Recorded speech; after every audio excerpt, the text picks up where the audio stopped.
Curiosidade: quais outros programas estão na sua rotina de trabalho, para além daquele editor de imagens? Tipo, para comunicação, organização e etc. Será que muda muito de estúdio para estúdio?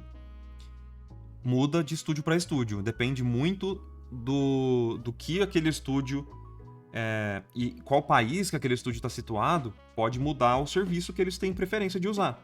Então, a gente tem o costume de usar serviços de transferência de dados, né, de informações, de armazenamento de dados, tipo um Dropbox, tipo o Google Drive.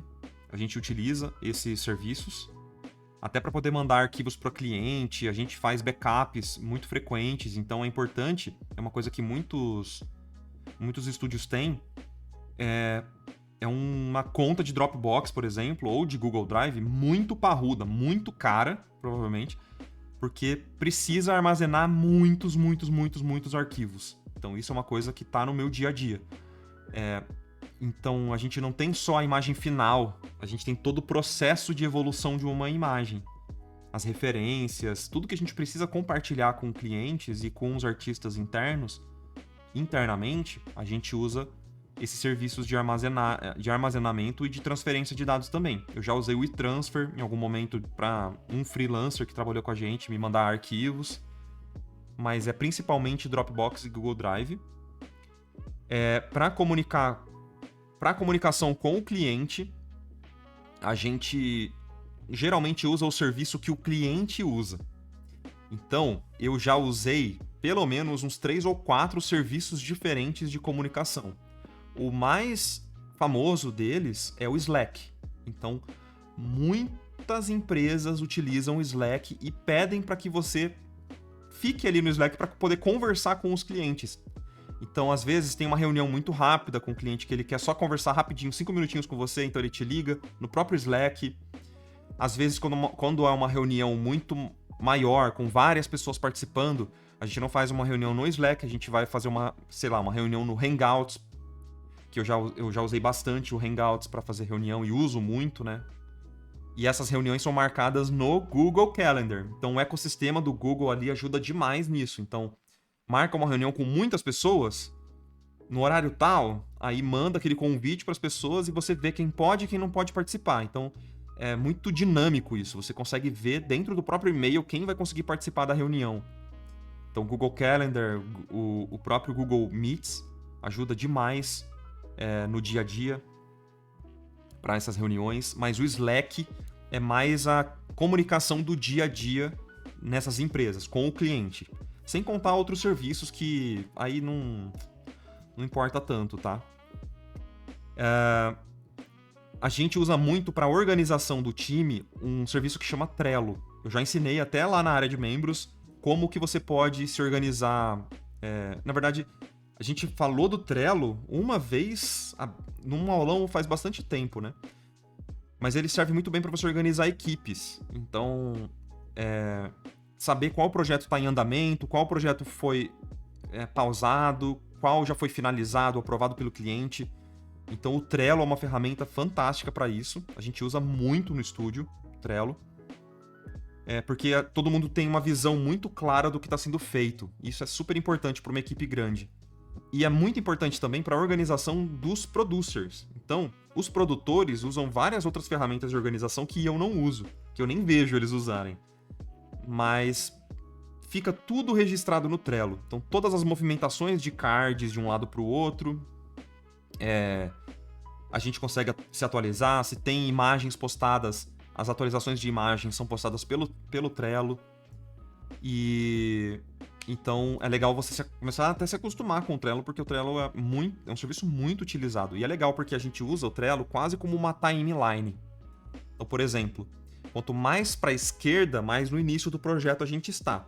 Quanto mais para a direita, mais no final do projeto a gente está. Então, tem as colunas no Trello que você pode organizar os cards, né? E os cards ficam pulando de uma coluna para outra. Então, por exemplo, a primeira coluna é um to-do. Não, na verdade, a primeira coluna é um briefing. O briefing ali é onde vai ter o texto do cliente, do que ele quer para aquela imagem. Na segunda coluna, a gente vai ter um to-do thumbnails, para a gente poder colocar as thumbnails, os projetos que precisam iniciar as thumbnails. Depois tem um Clean Lines, para limpar as linhas. Depois, To Do Color Comp. Então, cada coluna é uma etapa da ilustração. E a gente vai movendo o card para essas colunas. E aí tem uma coluna que a gente chama de Doing, para a gente ver o que está sendo feito naquele momento. O que está on hold, que às vezes um cliente pede para pausar uma imagem específica e tal. E tem o approved, né? Ou, sei lá, final, eu não lembro o nome.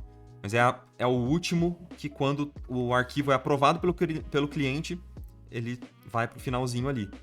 Tem alguns cards tipo in Client Review também, que é onde aquela imagem específica que a gente está trabalhando no card foi enviada para o cliente, a gente está esperando uma resposta. Depois, quando recebe a resposta, volta para, sei lá, To Do Rendering.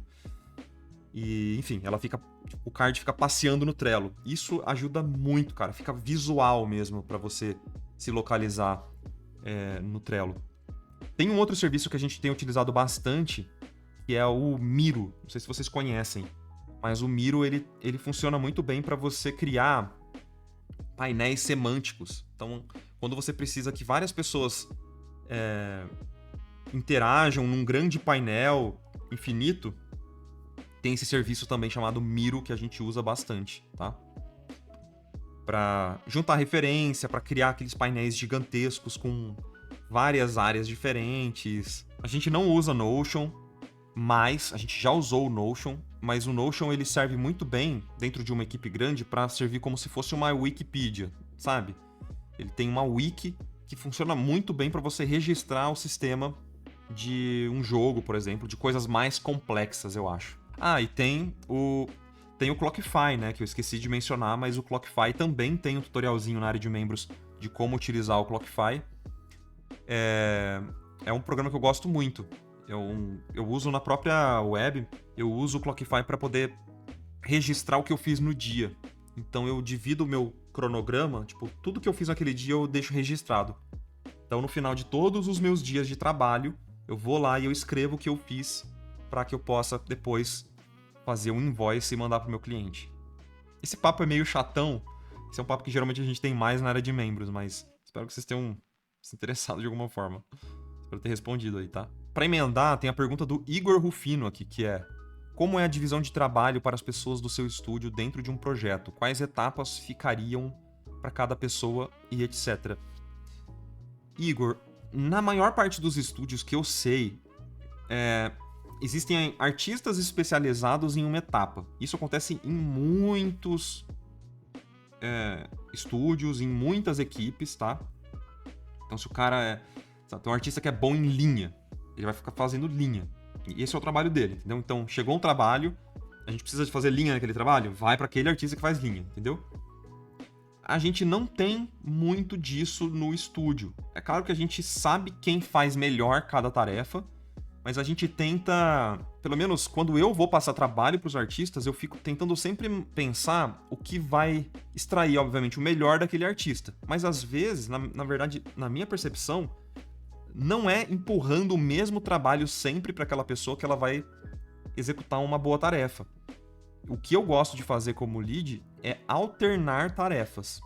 Tem pessoas que têm mais tolerância para não alternar trabalho, tem pessoas que têm menos tolerância. A gente percebe isso no convívio, né?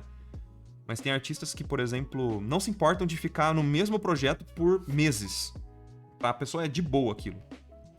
Algumas pessoas se cansam. Então, por exemplo, chega um trabalho de thumbnail, eu passo para um artista. Depois daquele trabalho, eu vou evitar passar mais thumbnail. Eu vou colocar essa pessoa para renderizar alguma coisa depois. Então, é um xadrez 4D que a gente faz ali, mas que tem funcionado super bem, assim, sabe? E principalmente no nosso caso, na nossa equipe, a gente conversa, entendeu? Então eu pergunto sempre se as pessoas estão cansadas, o que elas querem fazer. Às vezes tem opção, às vezes não tem opção e precisa ser feito um trabalho independente da vontade da pessoa, tá ligado? Que é trampo, a gente precisa fazer, sabe? Não é todo momento que você vai estar feliz, assim, sabe? Só que a gente tenta fazer um negócio um pouco mais dinâmico do que eu vejo em outros estúdios. Em outros estúdios, eu sei que é um pouco mais maçante, assim. Mas a gente sempre tem cartas na manga. Então, por exemplo, tem projetos que vão ter um pouco mais de prazo, então a gente consegue arriscar um pouquinho mais. Pegar uma pessoa que quer melhorar em uma tarefa e usa isso para dar um pouco desse trabalho para a pessoa. Mas às vezes a gente precisa resolver só muito rápido. Então, aí a gente tem que usar as armas poderosas, entendeu? Então, sei lá. Nessas de armas poderosas, a gente sabe... Tipo, cada artista que tá trabalhando com a gente tem uma característica muito boa, assim. E a gente sabe que a pessoa sempre entrega a melhor qualidade possível naquilo. Então, essas são the big guns. Espero ter respondido. Não sei se é interessante pra vocês esses papos de estúdio. Cada estúdio vai ser diferente, né? Cada estúdio vai ter uma cultura diferente. Eu dei muita sorte de todos esses últimos anos aí ter trabalhado com pessoas incríveis, assim, sabe? E lugares onde as pessoas respeitam muito os artistas. Então, quando eu trabalhei na Mar, sempre teve muito respeito pelos artistas. Foi muito prazeroso trabalhar, sabe? Tem esse lado humano muito, muito bom, sendo respeitado. Na Ocelos é a mesma coisa, assim.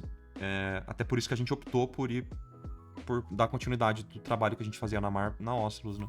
Qual a principal diferença de ser um freelancer ou trabalhar com estúdio na questão de tipo de trabalho que pega e complexidade? Olha, os trabalhos de estúdio tendem a ser bem mais complexos. Pelo que eu percebo, são projetos de maior longo prazo também. Pelo que eu percebo, tá? Posso estar equivocado. Mas a dimensão dos trabalhos é muito mais complexa quando você está lidando com o estúdio, porque já se supõe que você vai ter vários artistas para fazer uma coisa só. Tipo, um trabalho só. Uma imagem só, no caso. Então, vamos supor que você sabe que você pode contar com 3 artistas para trabalhar em um cenário durante uma semana. É muita gente trabalhando, cara. É muita gente. Então, é um poder de fogo muito grande. É um poder muito grande, assim. Que se você não souber coordenar e equilibrar, é um desperdício de dinheiro enorme também. Sacou? Porque às vezes, você ter 2 artistas é melhor do que ter 3 num projeto, entendeu? Às vezes você ter um artista com um prazo maior é melhor do que você ter muitos artistas num prazo curto. Então, tem várias dinâmicas nessa questão de freelancer e de estúdio que são interessantes pra caramba. Até porque tem um elemento importante que um estúdio consegue cobrar como um estúdio. É diferente também. Quando você chega como um freelancer pra fazer um orçamento, geralmente você já vai cair numa... Eu quero dizer o seguinte, o poder de barganha de um freelancer é menor do que de um estúdio, sabe? É simples assim. Você tá sozinho fazendo orçamento versus vários artistas que já tem experiência pra caramba, producers, fazendo um orçamento. Tipo, o peso é muito diferente, entendeu? Você sozinho não tem tanto poder de barganha, sacou? Então até os orçamentos são maiores para as imagens de estúdio, por isso que elas tendem a ser muito mais complexas também. Complexas não só de tamanho, sabe? Tipo, não é uma imagem só grande. Uma imagem que às vezes só dá muito trabalho de ser feita mesmo, saca? Você acabou de assistir a um corte de um conteúdo que está disponível lá no nosso canal principal. Eu vou deixar o linkzinho aqui para vocês poderem assistir. E aqui embaixo eu vou deixar o link de um outro conteúdo parecido com esse que talvez vocês também gostem de assistir. Não se esquece de se inscrever nesse canal de cortes aqui também. A gente se vê na próxima e tchau, tchau!